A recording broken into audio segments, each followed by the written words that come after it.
إن الحمد لله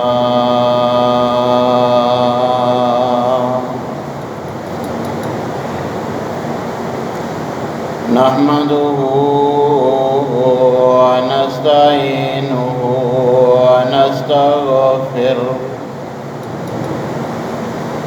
ونعوذ بالله من شرور أنفسنا ومن سيئات أعمالنا من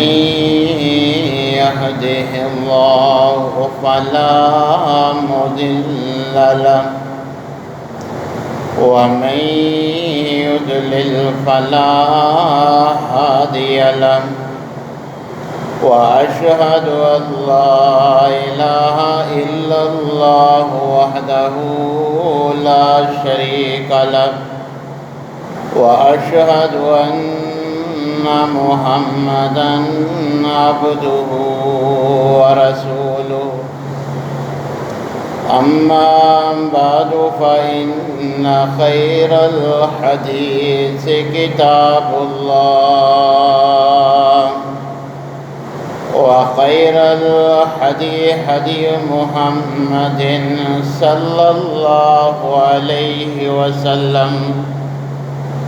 وشر الأمور محدثاتها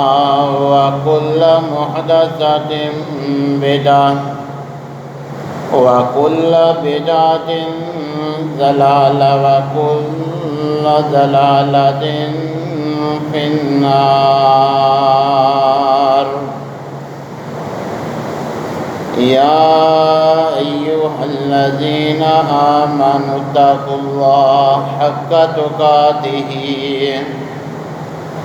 ولا تموتن إلا وأنتم مسلمون. يا أيها الناس اتقوا ربكم الذي خلقكم من نفس واحدة وخلق منها زوجها وبث منهما رجالا كثيرا ونساء واتقوا الله الذي تساءلون به والأرحام إن الله كان عليكم رقيبا.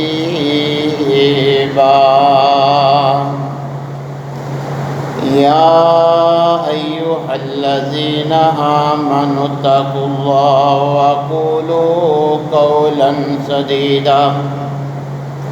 يصلح لكم أعمالكم ويغفر لكم ذنوبكم ومن يطع الله ورسوله فقد فاز فوزا عظيما. أما بعد فأعوذ بالله السميع العليم من الشيطان الرجيم من حمزه ونفخه ونفسه. بسم الله الرحمن الرحيم. من كان مريضا أو على سفر فعدة من أيام أخر. وقال الله في مقام آخر فاقرؤوا ما تيسر من القرآن. علم أن سيكون منكم مرضى. وقال النبي صلى الله عليه وسلم عودوا المريض وأطعموا الجائع. تمام قسم کی تعریفات مالک العلام ذوالجلال والاکرام وحدہ لا شریک مالکی کائنات اور خالقی ارض و سما کے لیے لاکھوں کروڑوں درود و سلام اس ہستی اقدس و مقدس کے اوپر جن کا نام نامی اسم گرامی جناب محمد الرسول اللہ صلی اللہ علیہ وآلہ وسلم ہے۔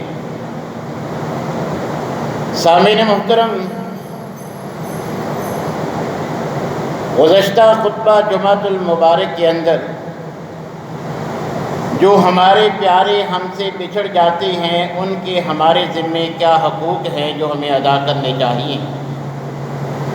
اس بات کا ذکر کیا تھا۔ آج انشاءاللہ العزیز کہ جب ہم میں سے کوئی بیمار ہو جاتا ہے تو مریض کو، بیمار کو شرعی لحاظ سے کیا رویہ اپنانا چاہیے، اور جو اس کے اعزاء اقربا ہیں ان کے ذمے کیا حقوق عائد ہوتے ہیں کہ جو ان کا ساتھی، ان کا دوست، ان کا رشتہ دار عزیز بیمار ہے، شرعی لحاظ سے ہمارا دین کیا رہنمائی کرتا ہے کہ ہم اس کے ساتھ کیسا معاملہ رکھیں۔ مختصراً انشاءاللہ العزیز کتاب و سنت کی روشنی میں عرض کروں گا۔ اللہ تبارک و تعالیٰ نے خوشی اور غم کو زندگی کا لازمی حصہ بنایا ہے۔ نبی کریم علیہ السلام نے اوراد و اذکار کے ذریعے ہمیں آنے والی مصیبت سے، تکلیف سے بچنے کی تلقین کی اور اوراد و اذکار سکھلائے ہیں، جو ہم میں سے ہر مسلمان کو یاد کر کے صبح و شام کے اذکار ان مواقع پر، اور بعض جو مسنون اذکار ہیں مختلف اوقات کے پیغمبر کے اسوہ کے مطابق، ان کو اپنا حرز جان بنا لینا چاہیے تاکہ ہم آنے والی مصیبت سے محفوظ رہ سکے، اللہ ہماری اس سے حفاظت فرما دے۔ مگر جب کوئی کسی تکلیف میں، کسی بیماری میں، کسی مصیبت میں گرفتار ہو جاتا ہے، ہمارا دین ہماری رہنمائی کرتا ہے کہ پھر اس کو صبر کے ساتھ اور شکر کے ساتھ اس کا سامنا کرنا چاہیے۔ اگر وہ بے صبری کرے گا وہ مصیبت اس سے ختم نہیں ہوگی، بلکہ بے صبری کی بنا پر تکلیف اور مصیبت میں اضافہ ہوگا۔ اگر اس پر صبر کرتا ہے اس نیت اور ارادے کے ساتھ کہ اس پر اللہ تبارک و تعالیٰ مجھے اجر دیں گے، اگر میں صبر کروں گا تو یہ مصیبت، یہ بیماری میرے گناہوں کے کفارے کا ذریعہ بنے گی، تو پھر یہ آنے والی مصیبت بھی، یہ تکلیف بھی، یہ بیماری بھی اس کے لیے نفع کا سما ہو جائے گی۔ اللہ تبارک و تعالیٰ تو اتنے کریم ہیں۔ نبی کریم علیہ السلام نے فرمایا مومن کو معمولی سی تکلیف، حتیٰ کہ پاؤں میں کانٹا چبھ جاتا ہے، کوئی تکلیف دہ چیز جس سے معمولی سی اذیت مومن کو پہنچتی ہے، وہ اس پر بھی صبر کرتا ہے، اس کے بدلے میں بھی اللہ اس کے گناہ معاف فرما دیتے۔ تو جب کبھی بیمار ہو جائیں، کسی مصیبت اور تکلیف کا سامنا ہو، تو سب سے پہلا کام جو ہم نے کرنا ہے وہ اس پر صبر کرنا ہے اور اللہ سے اس پر اجر کی امید رکھنی ہے، اور اللہ تبارک و تعالیٰ کی ناشکری نہیں کرنی، بلکہ اس کے علاوہ جتنی اللہ نے نعمتوں سے نوازا ہے ان پر اللہ تبارک و تعالیٰ کا شکر گزار رہنا ہے، ناشکری کا کوئی جملہ زبان سے نہیں نکالنا۔ اور اس کے ساتھ ساتھ جو بیماری لاحق ہوتی ہے اس کو بھی برا بھلا نہیں کرنا، نبی کریم علیہ الصلوۃ والسلام نے اس سے بھی منع فرمایا ہے کہ اگرچہ وہ بیماری کتنی تکلیف دہ ہو مگر چونکہ اس کا خالق اللہ ہے، اسے لعن طعن اور گالی گلوچ برا کہنے سے بھی شریعت ہمیں جو ہے وہ منع کرتی ہے۔ جزا فضا کی بجائے اگر صبر سے کام لیں گے تو اللہ تبارک و تعالی اجر بھی دیتے ہیں اور اس سے نکلنے کا آسان راستہ بھی فراہم کر دیتے ہیں۔ اور اس کے ساتھ ساتھ پہلے اگر فرائض میں سستی تھی، اب اللہ احکم الحاکمین نے جھٹکا دیا ہے، اب اس سستی کو ختم کر دینا چاہیے۔ اب فرائض احسن انداز میں ادا کرنے چاہیے، سستی ختم کر دینی چاہیے۔ اور جب عقیدہ یہ ہے کہ شفا دینے والی ذات، تکلیف سے مصیبت سے نکالنے والی ذات اللہ احکم الحاکمین کی ذات ہے، تو پھر اللہ کے ساتھ اپنا تعلق مضبوط بنانا چاہیے۔ اللہ کے حضور گڑ گڑا کے گناہوں کی معافی مانگ کر اللہ تبارک و تعالیٰ کو راضی کرنے کی کوشش کرنی چاہیے۔ اگر اللہ تبارک و تعالیٰ راضی ہو جائیں گے کہ ان تمام مصائب سے، تکالیف سے، بیماریوں سے اللہ تبارک و تعالیٰ ہمیں حفاظت کے ساتھ احسن انداز میں ان مشکلات سے دوچار افراد کو اگر وہ اللہ سے مدد مانگیں گے تو اللہ نکلنے کا آسان راستہ عطا فرما دیتے ہیں۔ اور اس کے ساتھ ساتھ شرعی لحاظ سے دنیاوی دوا، علاج، معالجہ یہ بھی جائز ہے، اس کا بھی بیمار کو، مریض کو اہتمام کرنا چاہیے۔ لواحقین کو اس کے علاج معالجے کے لیے یہ اس کا حق ہے کہ اس کا علاج کروائیں، اور شرعی لحاظ سے اس کے دنیاوی علاج کے ساتھ ساتھ جو دعاؤں کے ذریعے روحانی علاج کی صورت شریعت نے جائز قرار دی ہے اور جس کے اتھینٹک ہونے پہ ہم ایمان رکھتے ہیں، اس کا بھی جو ہے وہ ضرور اہتمام کرنا چاہیے۔ ڈاکٹری علاج بھی کروائیں، اس پر نبی کریم علیہ الصلوۃ والسلام کے مسنون اذکار کے ساتھ اس کو جو ہے وہ دم بھی کرتے رہیں۔ نبی کریم علیہ الصلوۃ والسلام خود بیمار ہوئے تو آپ پر بھی دم کیا جاتا تھا، جب کوئی صحابی بیمار ہوتا آپ اس کو بھی دم کیا کرتے تھے۔ اور اس کے ساتھ ساتھ علاج کی ایک دوسری صورت، دوا اور دعا کے علاوہ تیسری علاج کی صورت وہ صدقہ خیرات ہے۔ مریض اگر صدقہ خیرات کرتا ہے یا لواحقین اس کی شفا یابی کی نیت سے کوئی صدقہ خیرات کرتی ہیں، اس کی وجہ سے بھی اللہ تبارک و تعالیٰ اس کو شفا یاب فرما دیتے ہیں، اس کی اس مصیبت اور تکلیف سے اس کو نجات دے دیتے ہیں۔ لہذا ہمیں بھی ایسے موقع پر صدقہ خیرات کا اہتمام کرنا چاہیے۔ اور یہ بات ان تمام باتوں سے زیادہ مد نظر رکھنے والی ہے کہ کتنی بھی تکلیف ہو اللہ کی رحمت سے مایوس نہیں ہونا۔ کوئی مایوسی کا جملہ، کوئی ایسی بات جو اللہ کی ناراضگی کا سبب بنے زبان سے نہیں نکالنی، ہر حال میں اللہ کا شکر ادا کرنا ہے۔ انبیاء کرام کو بھی تکالیف آئیں، انہوں نے یہی راستہ اپنایا۔ نبی کریم علیہ الصلوۃ والسلام کو اتنا تیز بخار، تکلیف کی وجہ سے ام المومنین پوچھتی ہیں اللہ کے رسول اتنی تکلیف آپ کو بھی ہو رہی ہے؟ فرمایا ہاں، ہم کو اگر تکلیف زیادہ محسوس ہوتی ہے تو اللہ ہمیں اجر بھی ڈبل دیتے ہیں۔ انبیاء اور رسل کو عامی لوگوں سے بڑھ کر اللہ تعالیٰ آزمائشوں سے دوچار کرتے ہیں اور صبر پر ان کو اجر عام لوگوں سے ڈبل ملتا ہے۔ یہ حضرت ایوب کی بیماری دیکھ لیجئے، قرآن میں اللہ نے اسی لیے بیان کی کہ صبر کرتے ہیں، اللہ کے حضور مایوسی اور ناشکری کی کوئی بات نہیں کرتے تو اللہ تبارک و تعالیٰ ان کو اجر و ثواب بھی عطا فرماتے ہیں اور اس کے ساتھ ساتھ ان سے راضی ہو جاتے ہیں، ان کو شفا یاب فرما دیتے ہیں۔ اور جو لواحقین ہیں ان کے لیے شریعت ہماری رہنمائی کرتی ہے کہ ہم میں سے جب کوئی بیمار ہو جاتا ہے، جو اس کے اعزا، اس کے قریبی دوست، اس سے میل جول والے افراد اب پہلے سے بڑھ کر اس کے ساتھ حسن سلوک کریں۔ اب وہ پہلے سے زیادہ ان کے حسن سلوک کا محتاج ہے۔ اللہ تبارک و تعالیٰ خود بھی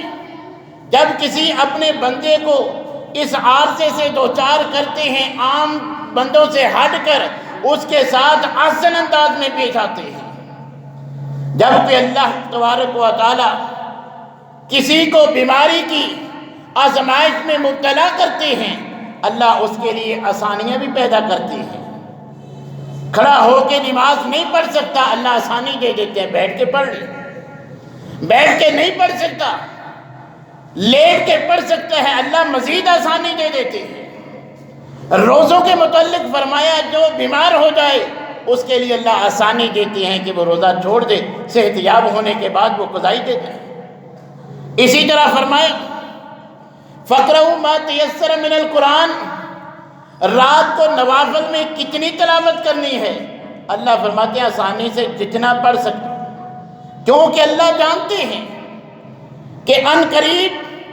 سَيَكُونُ مِنْكُمْ مَرَضًا، تم میں سے کوئی بیمار بھی ہو سکتا ہے۔ اگر میں قرات کو متعین کر دوں گا تو بیمار کے لیے مشکل ہو جائے گی،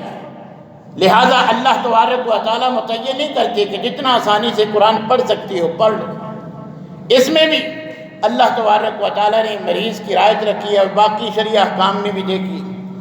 اللہ حکم الحاکمین بھی مریض کو رعایت دیتے ہیں، اس کے ساتھ عام لوگوں سے بڑھ کر حسن سلوک کرتے ہیں۔ تو ہمیں بھی جب کوئی ہمارا عزیز پیارا رشتہ دار ملنے جلنے والا بیمار ہو جاتا ہے، پہلے سے بڑھ کر اس کے ساتھ حسن سلوک کرنا چاہیے۔ اگر پہلے مصروفیت کی بنا پر میل جول کا ہمیں وقت نہیں ملتا، مگر اب ہمیں پتہ چلا ہے کہ وہ بیمار ہے، تو اب اپنی مصروفیات سے وقت ضرور نکالیے اس سے ملاقات کے لیے، اس کے حال احوال دریافت کرنے کے لیے۔ ایسے وقت میں اس کے دست و بازو بنیں، اس کی تکلیف اور مصیبت میں اس کا ساتھ دیں، یہی ہمارا دین ہم سے تقاضا کرتا ہے۔ اور اس کے بعد لواحقین کی ذمہ داری ہے کہ اچھے سے اچھا اس کا جو ہے وہ علاج کروائیں، اور اس کا اپنی حیثیت کے مطابق جو وہ علاج کروا سکتے ہیں اس کا اہتمام کریں، اور اللہ تبارک و تعالیٰ سے اس بیمار کی شفا یابی کے لیے جو ہے وہ دعا گو بھی رہیں۔ جیسے ہم اپنی صحت کے لیے اللہ سے دعا گو رہتے ہیں، اپنے لیے دعائیں مانگتے ہیں، وہاں اپنی جان پہچان یا عام مسلمان جن کو ہم جانتے نہیں، تمام بیمار مسلمانوں کے لیے شفا یابی کی دعائیں کرنا یہ پیغمبر کا اسوہ ہے، اور ہمیں یہ لازم بنا لینا چاہیے کہ جہاں اپنے لیے شفا کی دعا مانگے، اپنے عزیز رشتہ دار، اپنے دوست احباب اور جتنے مسلمان بیمار ہیں، کسی تکلیف کسی مصیبت میں مبتلا ہیں، سب کے لیے اللہ تبارک و تعالیٰ سے جو ہے وہ دعا کرنی چاہیے۔ اور نبی کریم علیہ السلام جب کسی بیمار کا پتہ چلتا کہ کوئی صحابی بیمار ہے تو آپ اس کی عیادت کے لیے جایا کرتے تھے۔ حضرت زید بن ارقم رضی اللہ تعالیٰ عنہ بیان کرتے ہیں کہ میری آنکھ میں تکلیف تھی، نبی صلی اللہ علیہ وسلم کو علم ہوا۔ اب دیکھیں آپ پیغمبر، آپ کا رتبہ مقام، آج ہمیں شیطان نے ذہن میں اپنا سٹیٹس بہت اونچا بنا کے رکھا دیا ہے کہ اب تو اپنے ملازم کے گھر جائے گا، تو وہاں جائے گا، چل کے اس کے پاس جائے گا۔ یہ دیکھیں پیغمبر ہیں، صحابی کا پتہ چلا بیمار ہے تو نبی صلی اللہ علیہ وسلم عیادت کے لیے اس کے گھر تشریف لے جاتے ہیں۔ اور اسی طرح غزوہ احزاب کے موقع پر جب حضرت سعد زخمی ہوتے ہیں تو آپ اس کے احوال سے باخبر رہنے کے لیے اس کو مسجد ہی میں ٹھہرا لیتے ہیں کہ آپ کے لیے اور صحابہ کے لیے اس کی عیادت کرنے، اس کی تیمارداری کرنی آسان ہو جائے گی۔ یہ تو مسلمان ہیں۔ نبی کریم علیہ السلام کا تو اسوہ یہ ہے کہ ایک یہودی بچہ جو مسلمان نہیں، ابھی اسلام قبول نہیں کیا، مگر اللہ اس کو یہ توفیق دیتے ہیں کہ وہ پیغمبر کی اور صحابہ کی مجلس میں آ کر بیٹھ جاتا ہے۔ چند دن وہ نہ آیا، نبی صلی اللہ علیہ وسلم اس کے بارے میں دریافت کرتے ہیں، پتہ کیا تو پتہ چلتا ہے کہ وہ جو بچہ ہماری مجلس میں آیا کرتا تھا وہ بیمار ہے۔ اب پیغمبر کا اسوہ نبی صلی اللہ علیہ وسلم صحابہ کے ساتھ اس کی عیادت کے لیے اس کے گھر جاتے ہیں،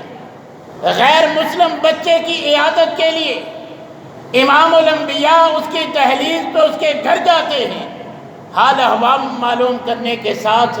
جس مشن کے لیے اللہ نے بھیجا تھا وہ بھی ادا کرتے ہیں، اس کو دعوت پیش کرتے ہیں۔ وہ باپ کی طرف دیکھتا ہے، باپ اجازت دیتا ہے اطیع ابا القاسم کہ ان کی اطاعت کیجئے، ان کی بات مان لیجئے۔ اللہ نے اس کے نصیب میں یہ بات لکھی تھی کہ وہ کلمہ پڑھ لیتا ہے، جان نکل جاتی ہے، اس کو اللہ یہ شرف بخشتے ہیں کہ پیغمبر کے ہاتھوں سے تکفین ہوتی ہے، پیغمبر کے ہاتھوں سے اس کے آخری جو ہے وہ اسلامی طریقے کے مطابق اس کے معاملات ہوتے ہیں، اور اس کی نماز جنازہ خود امام الانبیاء پڑھاتے ہیں۔ تو ہمیں بھی جب کوئی عزیز رشتہ دار بیمار ہو جائے پیغمبر کے اسوہ کے مطابق اس کی عیادت ضرور کرنی چاہیے۔ ہاں یہ جو عارضہ آج امت کو لاحق ہے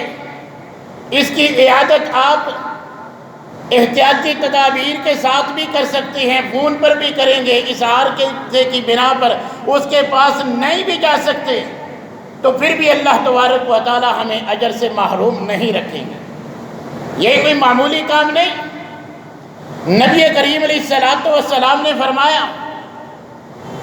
جو کسی بیمار مسلمان کی عیادت کے لیے صبح کو جاتا ہے اس کے اس عمل کی وجہ سے خوش ہو کر اللہ اس کو یہ انعام بخشتے ہیں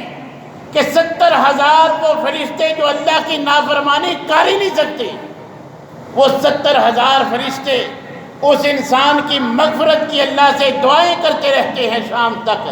جو کسی بیمار مسلمان کی بیمار پرسی کے لیے جاتا ہے، جو شام کو یہ کام کرتا ہے صبح تک 70,000 فرشتے اس بیمار پرسی کرنے والے، اس عیادت کرنے والے مسلمان کے لیے اللہ سے دعائیں کرتے ہیں کہ اللہ اس کو معاف کر دے۔ یہ جو اپنے عزیز اپنے مسلمان بھائی کی تیمارداری کے لیے آیا ہے، اے اللہ ہم فرشتے تجھ سے درخواست کرتے ہیں کہ اس کو بھی معاف کر دے۔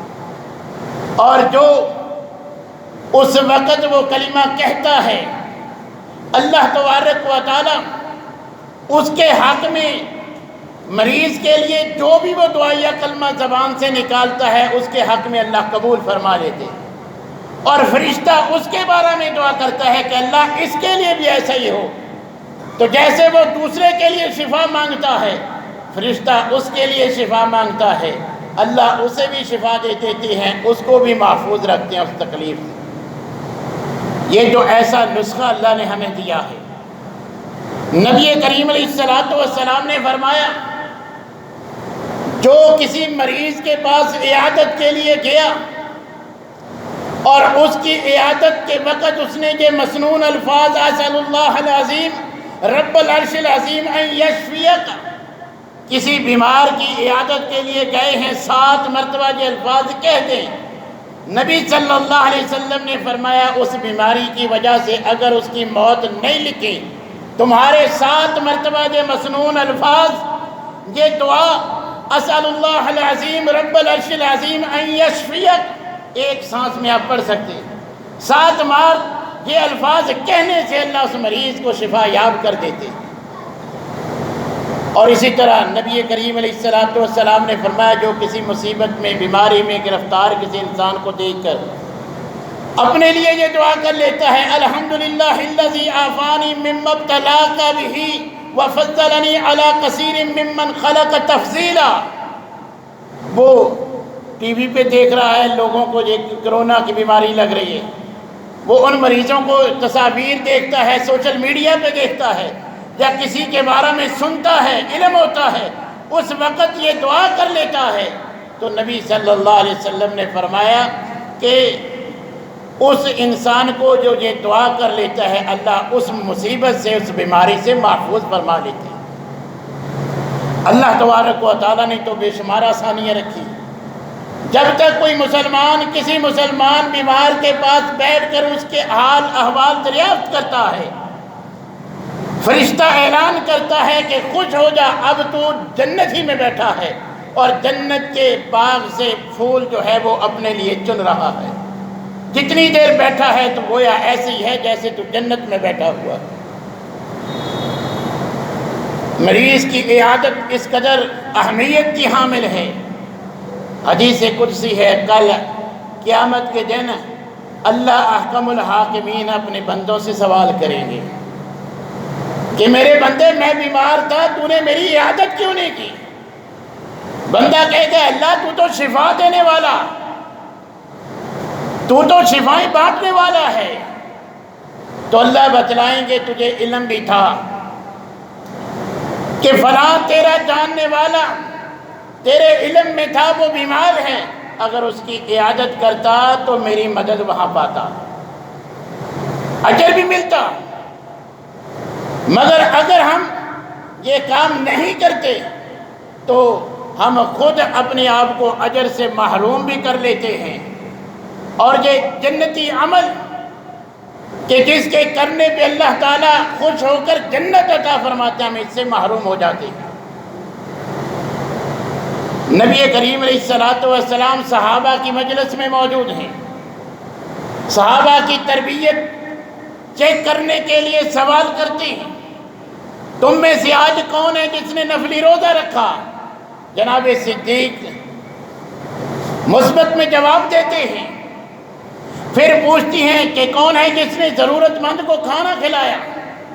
پھر جناب صدیق جواب دیتے ہیں کہ اللہ کے رسول میں نے۔ تیسرا سوال کرتے ہیں، کس نے آج کسی مسلمان کی نماز جنازہ ادا کی ہے؟ جس نے مسلمان بھائی کا یہ حق بھی ادا کیا ہے، کون ہے؟ جناب صدیق پھر کھڑے ہوتے ہیں، اللہ کے رسول میں نے۔ چوتھا سوال نبی صلی اللہ علیہ وسلم صحابہ کرام سے پوچھتے ہیں، آج تم میں سے کون ہے جس نے کسی بیمار مسلمان کی عیادت کی ہے؟ جناب صدیق پھر فرماتے ہیں کہ اللہ کے رسول یہ کام بھی اللہ تبارک و تعالی نے آج مجھے توفیق بخشی ہے، میں نے کیا ہے۔ تو ان کاموں کی بنا پر پیغمبر کیا فرماتے ہیں؟ اگر ویسے ہی فرما دیتے ہمارا یقین ہے، بات یقینی ہے، مگر نبی صلی اللہ علیہ وسلم نے تاکید کے لیے فرمایا کہ جس انسان میں یہ خوبیاں جمع ہو جائیں وہ انسان یقیناً جنتی ہے۔ یقیناً نہ بھی کہتے، ویسے فرما دیتے جنتی ہے، ہمیں یقین تھا کہ وہ انسان جنتی ہے، مگر نبی صلی اللہ علیہ وسلم نے تاکید کے لیے فرمایا کہ اس کے جنتی ہونے میں تمہیں یقین ہونا چاہیے، شک نہیں ہونا چاہیے۔ جو مسلمان بھائی کے یہ حقوق ادا کرتا ہے، بیمار ہو جائے عیادت کرتا ہے، فوت ہو جائے جنازہ پڑھتا ہے، کھانے کی ضرورت ہو کھانا کھلاتا ہے، اور جو مسلمان نفلی روزے رکھتا ہے جس میں یہ چار صفات جمع ہو جائیں، فرمایا کہ ایسا محب یقیناً جنتی ہے، پکا جنتی ہے، اس کے جنت میں جانے سے کوئی چیز مانے نہیں۔ مگر آج میری اور آپ کی حالت یہ ہے کہ جس پہ 70,000 فرشتے مغفرت کی دعائیں کرتے ہیں، 24 گھنٹے تک ہمارے گھر میں مریض ہوتی ہیں، ہم ان کی عادت نہیں کرتے۔ ہمارے پاس نمبر بھی ہوتا ہے، علم بھی ہوتا ہے، وہ بیمار ہے، فری تک منٹ مل جاتے ہیں، مگر ہم اس بیمار کی عیادت نہیں کرتے کہ فون پہ اس کا حال حوال دریافت کریں۔ ہمیں اس کی قدر ہی نہیں۔ اتنا عظیم عمل کہ جس کے کرنے پہ اللہ جنت دے رہے ہیں، ایسا عظیم عمل کہ جس کی بنا پر 70,000 فرشتے مغفرت کی دعائیں کرتے ہیں، آج ہمیں اس کی کوئی قدر ہی نہیں۔ میرے بھائیوں، یہ بیمار ہمارے عزیز رشتہ داروں کا، مسلمانوں کا ہمارے ذمہ حق ہے کہ جب کوئی بیمار ہو جائے ہم اس کی عیادت کریں، اس کے لیے دعا گو رہیں، اور اس کے پاس جا کے اس کو تسلی دیں۔ اور یہ بات بھی ہمارے معاشرہ میں عام ہے کہ جب ہم کسی کے پاس جاتے ہیں تو عیادت کا مسنون طریقہ تو یہ ہے کہ اس کے لیے مسنون دعائیں کریں، جو میں نے دعا ذکر کی 7 مرتبہ پڑھ کے اس کو شفا کے لیے اللہ سے درخواست کریں، یا پھر مسنون الفاظ کے ساتھ اس کو تسلی دیں۔ پیغمبر کی مسنون الفاظ عیادت کے یہی تھے، لا باس طہور انشاءاللہ، کہ کوئی بات نہیں، یہ تمہاری تکلیف یہ بیماری تمہیں گناہوں سے انشاءاللہ پاک کر دے گی، صاف کر دے گی، تمہارے گناہوں کی معافی کا ذریعہ بن جائے گی، کیونکہ یہ شرعی اصول ہے کہ اللہ صبر پر گناہ معاف فرما دیتے ہیں۔ تو ایسے موقع پر بے صبری والی باتیں نہیں کرنی چاہیے، جیسے ہمارے معاشرے میں چلتا ہے کہ ہم سنی سنائی ایسی باتیں جو حقیقت پر بھی مبنی نہیں ہوتی اس کے سامنے کر دیتی ہیں کہ ہمارے اٹھنے سے پہلے وہ یقین کر لیتا ہے کہ بچنے کی کوئی امید نہیں، کہ اچھا یہ بیماری ہے، فلاں قوم میں مجھے کسی نے بتایا یہی بیماری تھی، وہ بھی مر گیا، اتنے وہاں مر گئے، اتنے وہاں مر گئے، یہ تو بیماری بڑی خطرناک، یہ کوئی پیغمبر کا اسوہ نہیں، ایسے انداز میں کی ہوئی عیادت کا کوئی اجر نہیں ملتا، یہ تو الٹا ہم اس کو پریشان کر رہی ہیں۔ ہم تو گئے تھے اس کا دکھ بانٹنے کے لیے، اس کو صبر کی تلقین کرنے کے لیے، اس کو تسلی دینے کے لیے، لا باس طہور انشاءاللہ یہ کہنے کے لیے گئے تھے۔ ہم تو اٹھنے سے پہلے اس کو یقین دلا دیتے ہیں کہ اب یہ بیماری آخری ثابت ہوگی، اب یہ ملاقات آخری ہوگی۔ یہ مسلمان کو زیب نہیں دیتا۔ نبی صلی اللہ علیہ وسلم صبر کی تلقین کرتے تھے، اس کو سہارا دیتے تھے، اگرچہ ہمارے علم میں ہو، ہمارا مشاہدہ یہ کہے،